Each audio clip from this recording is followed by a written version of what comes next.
Growing up a gamer in the third world is complicated.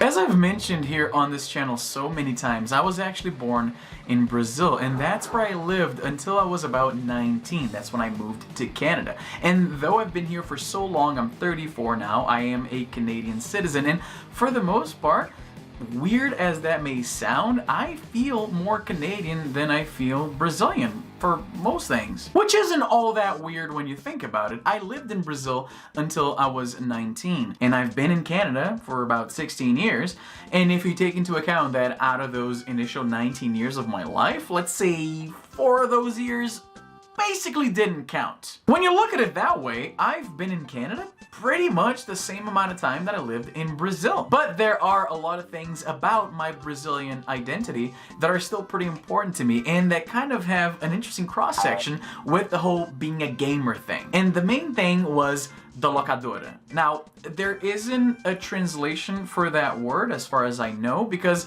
again, as far as I know, this wasn't a concept that existed in North America in the same way that it existed in Brazil and probably other countries in South America. There's a lot of people who watch my channel from Southeast Asia. I imagine something like the Locadora was probably very common there as well. So what was the Locadora? Basically, a little bit of context.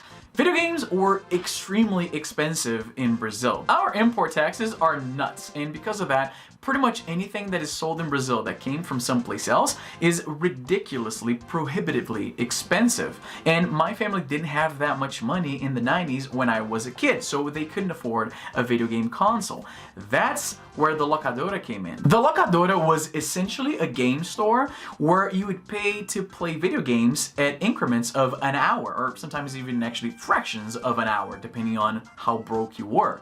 Imagine a store with a whole bunch of Super Nintendos, a whole bunch of TVs, and you'd go there with a buck. It's usually, that's how much it was. Basically like one Brazilian buck. In most places it was about an hour worth of playing Super Mario World or whatever. So you'd go and you pick a game and you give them a buck, and then they would put the game in the system. They'd give you the controller or 2 controllers if you happen to pick a game that was a 2-player game, and they would set a timer on the TV for an hour or however much time you put in. If you had, like I said, even less money than a buck, that might have been just maybe 20 minutes or 30 minutes. But that's the contact that we had, definitely I had, with video games for the majority of my childhood was through these stores. And it's funny because if you ask somebody from Brazil, or like I said, likely people from other countries where the economy isn't as strong as, say, the United States or Canada, to a lot of people, that's the first contact they probably had with video game systems. A Locadora or something like that popped up in their neighborhood, and then one of their friends say, hey, there's this game store where you go and, you know, for a buck you can play games for an hour or whatever. And then it's funny because thinking back, my childhood, for the most part, orbited around the Locadora even when I didn't have money to actually play video games there, which was most of the time. Because so many of these games are 2-player games, it was kind of a common thing to go, I'm gonna go to the Locadora to see who's playing there, because maybe they're playing International Superstar Soccer or Top Gear, which was insanely popular in Brazil, and then maybe they want to play 2 players. They are tired of playing by themselves, and if I happen to be there, they want to give me the controller and I can play with them. The Locadora was basically a cyber cafe for broke gamers. That's basically the best way I can explain it. And I remember I asked on Twitter if I described what the Locadoras were, and which basically means rental shop. That's what Locadora means. That's also the word we'd use to places like a Blockbuster or something like that. That's what we'd call them, Locadoras. It's like it basically means rental store. Now, when I asked on Twitter to my North American followers if they had anything akin to that, if they had anything that was a close analog to that, and people mostly said, not really. There were stores where you could rent a game for the weekend or something like that, but you'd take the video game, the cartridge, to your house and you'd play on your own Super Nintendo, which was more affordable in North America, and then you'd play the game for, you know, however long you rented it for, then you'd bring it back to the store. Those stores, the Locadoras that we had in Brazil, you could also do that, but that's not how they made most of their money. Like I said, the economy in the 90s wasn't that great.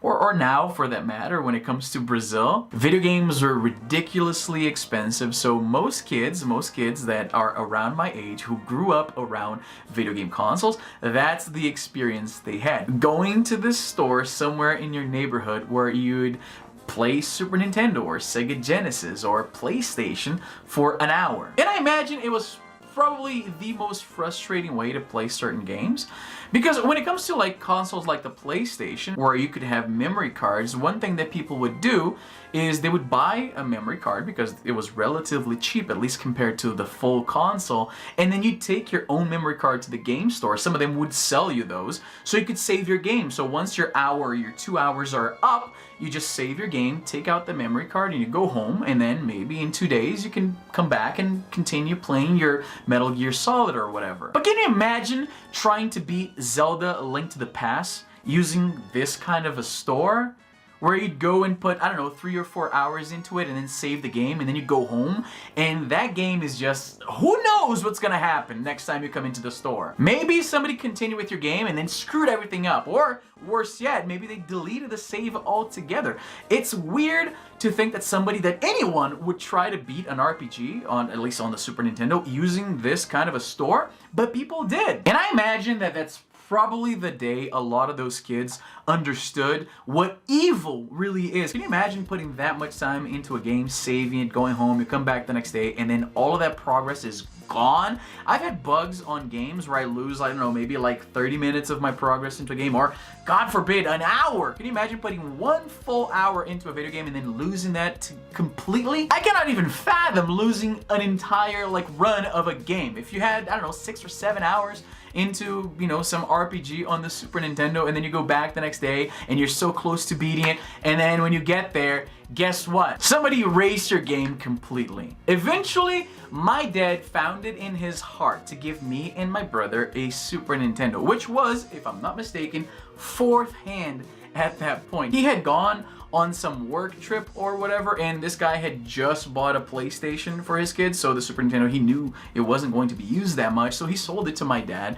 and I had a Super Nintendo for about, I want to say, 9 months. Oh, it was probably the happiest 9 months of my life until I destroyed that thing. I was playing Donkey Kong Country 2 with my brother, and Donkey Kong, as you know, it's the kind of game where it's 2 players, but it's not simultaneous 2 players, like one player is controlling one character, and then when you get hit, the other player jumps in and continues the action. So what I would do, because I was a smartass, I would walk between my brother and the TV whenever it was his turn to play, because I wanted him to screw up and die so I could play again.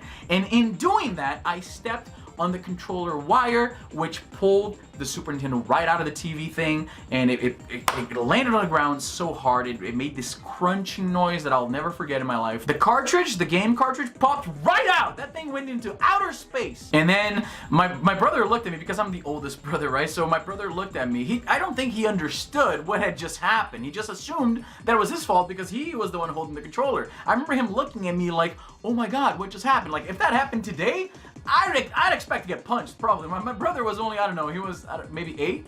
So he looked up to me, I imagine. So he thought, oh my god, Izzy, what are we gonna do? Look at what I just did. We turned the video game system back on, and obviously it wouldn't work. So that was the end of our Super Nintendo. And then we went back to playing at the Locadora. Some games were basically Locadora staples, and it's funny that these games were not as popular in North America, likely because of the fact that video games are not quite as social an event as they were in my native Brazil because of the Locadora. Playing video games in Brazil for most kids that grew up with video games meant going to some place where you're going to have a bunch of people playing and you're looking at each other's screens trying to figure out, oh, what game is that? That looks kind of interesting. There was this strong social component to playing video games in the 90s when it comes to growing up a gamer in Brazil. So there are a few games that were wildly popular at Locadoras that don't seem to be as popular here in North America, like the Bomberman series. That was fire back home. Like, you could not go to one of these stores and not see at least 2 TVs where somebody was playing Bomberman. Same thing with Top Gear, the racing game. I hear it's very popular in Europe. I know for a fact it's insanely popular in Brazil to this day. Metal Warriors, also crazy popular in Brazil, I don't see that many North Americans with fond recollections of that game, which makes me think it wasn't as popular here. It's funny because the Locadora was a reflection of the fact that we didn't have that much money, video games were so expensive, the economy was so crappy, but it's weird how our access to video games was kind of limited, but at the same time, that created a whole experience in and of itself, going to these places where you would bring a buck and play a game with your buddies for an hour, and then when your hour is up, you just kind of loitered around and watched other people playing games and talked about video games. Like today, I have a gaming podcast called 99 Vidas, which is one of the most popular podcasts in Portuguese.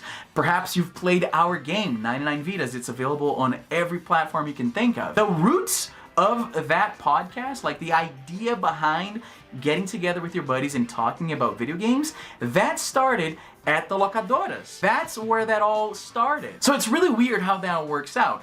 We didn't have as much access, but that created a completely different set of memories involving video games. So I pass the question off to you. I understand that this kind of a store, the Locadora or anything like that, wasn't very common in North America. I've heard of, like, somebody says, oh, in my hometown, like some small town in wherever, there was one store that was kind of like that. It didn't last very long, but I wonder if more people experience with anything like that. For the non-Americans who watch my channel, I imagine, like, I know there's a lot of people from the Philippines watching my videos. There's a lot of people from Africa who watch my videos, according to analytics at least. So I imagine that in places where the economy wasn't so strong, where these video games were really hard to come by because they were so expensive, I imagine that you guys probably had something like that. So let me know in the comments. I've always wondered about that, because I always saw the Locadora as this, like, quintessentially Brazilian gaming experience, but I realize now that probably you guys might have had that too. So let me know. As always, if you like this video, make sure to like, subscribe, hit the notification bell, because YouTube sucks at letting you know that I put new videos out. Share this video with a friend who maybe played at a store. I don't know. I'm very, very curious about the comments in this video. And that's all the time I have for today. I'm Izzy, and I'm done.